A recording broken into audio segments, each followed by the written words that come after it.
I heard a familiar voice at the restaurant we were at for my daughter's birthday. That voice and the way of speaking were undoubtedly my husband's, who was supposed to be on a business trip. Sorry, I thought I had made a reservation at that fancy restaurant. I messed up big time. Don't worry about it. I'm happy anywhere as long as I'm with you. Thanks. You are so sweet. God, I love you. Their conversation sounded like something out of a lovey-dovey couple. There was no doubt. It was his affair in progress. Unaware of my presence, he continued professing his love. My previous wife passed away, you know. I was able to recover because of you. Holding the hand of his girlfriend, he earnestly spoke to her. Marry me. Let's be happy together. At that moment, my anger reached its peak. Previous wife? She passed away? What the heck is he talking about? Your wife is right here. Overtime and working on weekends were all lies. Proposing to his girlfriend on our daughter's birthday is just unforgivable. My husband, who had been betraying us, would face reckoning the next day. My name is Nala. I'm a working wife in my 6th year of marriage. After graduating from college, I focused on my career at my major bank. And before I knew it, I was in my late 20s without a boyfriend. Freaking out, I joined a local singles party with my friends. And that's where I met the man who would become my husband. Kyle was easygoing and had a positive impression. I was over the moon when he asked me out. After a year of going out, he popped the question. Babe, I will make you the happiest wife, so marry me. Oh my God, yes! I love you so much! And so, we got engaged. After that, we went to announce the news to my parents, who were as happy as us. Then, it was his family's turn. But his mother had already passed away, so there was only his father. As we headed to Dave's place, Kyle mentioned something about him for the first time. I have to admit, I'm not very comfortable around him. Oh, why? He's pretty stern, and he used to give me a hard time when I was younger. I see. I had no idea. He sounded nervous, so I tensed up a little as we approached the house. Contrary to my imagination, Dave gave me a warm welcome. While he seemed tough, he treated me with courtesy. Nala, he can be a handful sometimes, but please take care of him. Don't worry, Dave. I'm used to it by now, haha. Kyle, you are starting a family now. Take responsibility and be a good husband to her. I know that. And so, our first introduction to the in-laws ended. Afterward, we got married, moved into our new apartment, and began our newlywed life. Right after we started living together, I realized that he couldn't do any housework. Well, he used to live alone, so it was more like he had no intention of doing it. Dirty laundry would be all over the floor, and he wouldn't even bother to clear the dishes after eating. I asked him to help with the housework once, but he simply dismissed it. Isn't that the wife's job when you get married? Are you seriously asking me to do it? I was totally stunned and couldn't say anything back to him. Since then, no matter how much I complained, he never improved his attitude. About 2 years into this kind of life, I found out I was pregnant. He was overjoyed and looked forward to discovering whether it was a boy or a girl. My parents were thrilled to hear the news too, and Dave said, Take it easy on yourself from now on, and have a healthy baby. Our child was blessed by everyone, which made me happier than anything.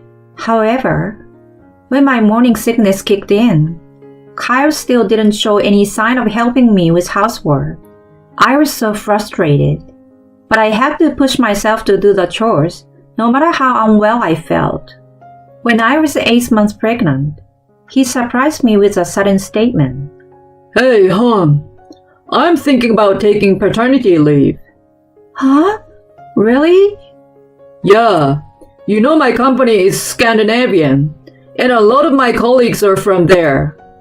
I see them taking leave and being involved in caring for their newborns. It's pretty cool.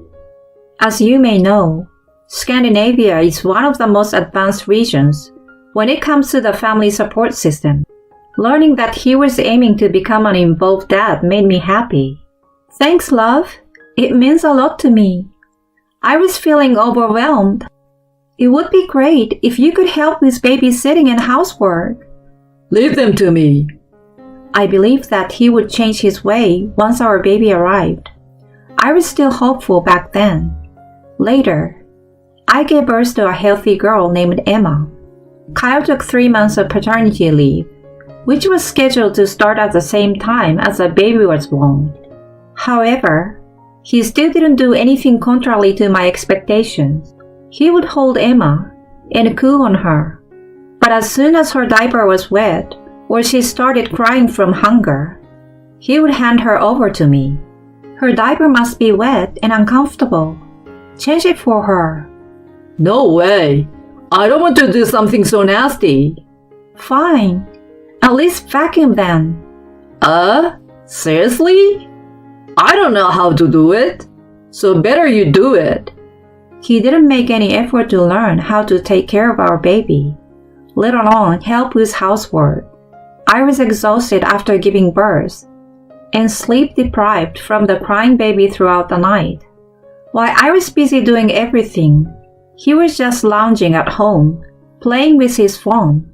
Sometimes he would go out somewhere, eat out alone, or shop, and then return. I was getting upset, wondering what he was on paternity leave for in the first place. I even thought about talking to his dad about it, but I decided to hold my tongue to avoid unnecessary conflict. Emma grew rapidly, and Kyle returned to work after the paternity leave.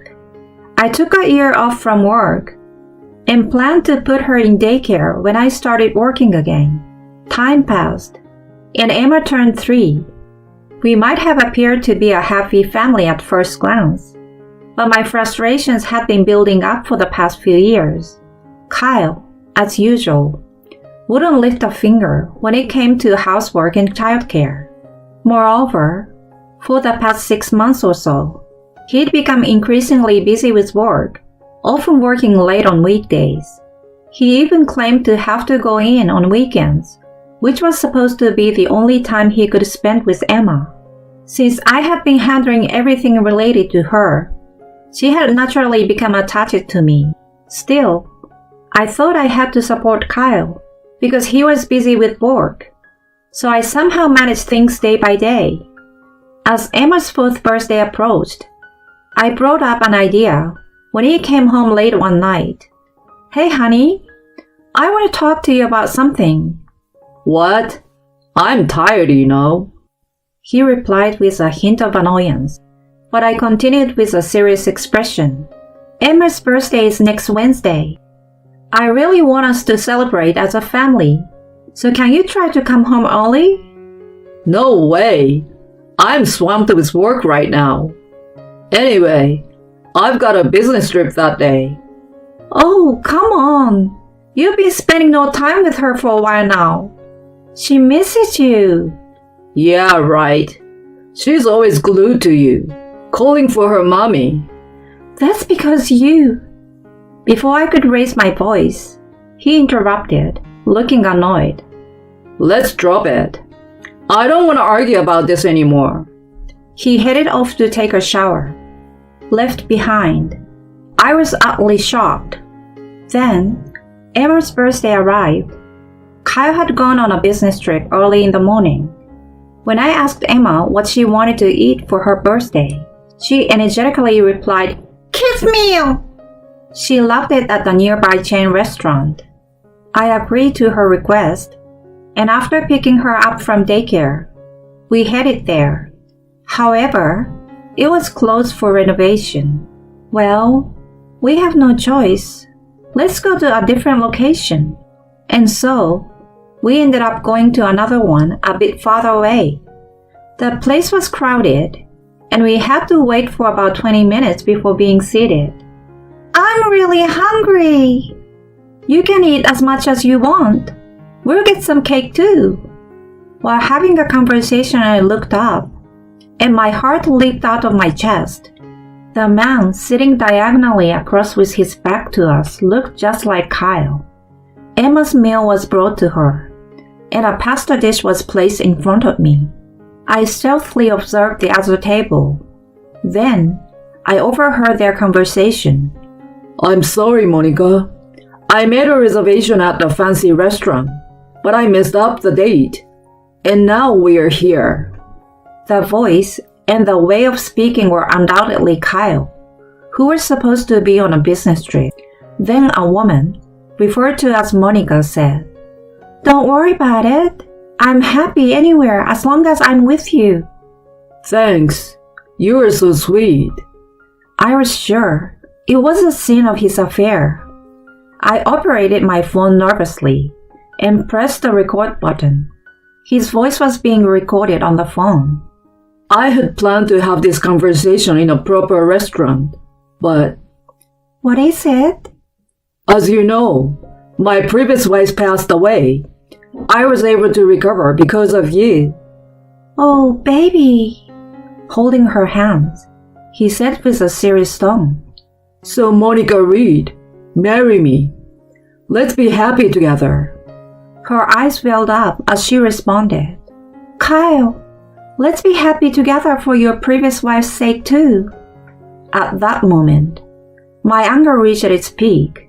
Previous wife? She passed away? What the heck is he talking about? Your wife is right here. Overtime and working on weekends were all lies. Proposing to his girlfriend on our daughter's birthday is just unforgivable. Mommy, what's wrong? You look scary. Emma's voice made me snap out of it. Oh, it's nothing. Here, have some cake. I looked up again, but they had already left the restaurant. After celebrating her birthday with a forced smile, we returned home, and I took action immediately. The next day, after finishing work, I waited for Kyle to return home. The door swung open, and he casually said, I'm home. I stood in the hallway and immediately started acting on my plan. Welcome back. I went to the trouble coming back from my grave for you. Huh? He looked perplexed. Grave? What are you talking about? Well, you said I passed away, right? What? He still didn't seem to get it, so I played back the recording from the previous day. My previous wife passed away. I was able to recover because of you. So Monica Reed, marry me. Let's be happy together. I had edited the recording to be loud and clear. His voice echoed through the hallway. At that moment, his face turned pale. What the heck is this? Were you in that restaurant yesterday? Obviously, that's where I heard you saying this. God damn it. This is an invasion of privacy. Proposing boldly in a public place, and now you're talking about privacy? But wait, what's the deal? I'm supposed to have passed away without knowing it. That's... I sighed as he stammered. You know, divorce is inevitable after this. I'm going to claim alimony from you, so be prepared. Divorce? Alimony? Hold on. Do you have a problem with that? I grimaced, and he blurted out with a red face. It was just a joke. A joke? Right. There's nothing going on between me and her. You can't just come after me for alimony without evidence. Then, a couple of figures appeared from the living room. What? Monica? What are you doing here? And that too? Monica was glaring at him with an intense expression, and Dave was standing with his arms crossed, showing his anger. After I got home from the restaurant, I searched for Monica Reed on social media and contacted her, revealing everything. Judging from their conversation, I had thought she didn't know the truth. I was right. She was terribly shaken and apologized to me. I accepted her apology and asked her to help me. I also explained the situation to Dave, who rushed over. I left Emma with one of my mommy friends and ambushed Kyle with them. Jeez, Monica, he mutters as if in a daze. Then she started screaming at him. You said you were lonely because your wife passed away, right? She's still alive. And there's even a child. What's up with that? That's... You proposed shamelessly even though you're already married. I was a fool to accept this garbage. She threw the ring box at him. It hit him square in the face, and he crouched down in pain. Ouch! What the heck are you doing? I'm going to sue you for marriage fraud. I'm coming after you for tons of money, so you better not run. She huffed and puffed. Kyle was still crouching and stared her up in bewilderment. The next to speak was Dave. You are really a fool. You betrayed Nala and Emma, and on top of that, you deceived a young woman. You're an absolute idiot who was straight from the past. It's empathetic as it gets. He then approached Kyle and delivered a powerful slap. There was a sharp sound, and Kyle groaned. He writhed in pain, clutching his face but not uttering a word. I watched him with a cold gaze. Come on, get up. First, apologize to Nala. Dave's face was contorted in anger, and he pulled him up. Tears welled up in Kyle's eyes as he began to apologize. I'm so sorry, Nala. Please forgive me. Please say you forgive me. Otherwise, my old man's going to... I don't even want to think about it. He trembled and hung his head down, and I gave him a tongue lashing. Who would forgive you? I don't want a husband who doesn't do any housework or childcare, and on top of that, cheats without a care in the world. We're definitely getting divorced, even if I have to fight in court. I will make sure I get custody and alimony. Oh no! He looked dazed while Dave grabbed him by the scruff of his neck and dragged him out of the house. Then Monica took my hand and apologized again. I too said, I apologize for my husband's behavior. Later, my divorce with Kyle was finalized, and I gained custody of Emma. I claimed $130,000 in lump sum as alimony for his infidelity and child support. Apparently, Monica also managed to get some compensation from him. Of course, he couldn't afford such a large sum, so Dave lent him the money and paid it all. He was furious about the whole incident and made Kyle quit his job. He arranged for him to work at an acquaintance's forestry company. Kyle is currently deep in the woods, cutting trees and repaying the debt to Dave. He's never done manual labor before and is put to hard work under a younger boss. He's said to be toiling away in utter desperation. I have no sympathy for him whatsoever. On the other hand, I used the alimony to move and start a new life with Emma. I was worried that she might miss her dad, but she's been smiling and said, As long as Mommy is with me, it's okay. I make sure she sees Dave regularly, and he showers her some gifts every time. I'm looking forward to watching her grow and living life with a positive attitude.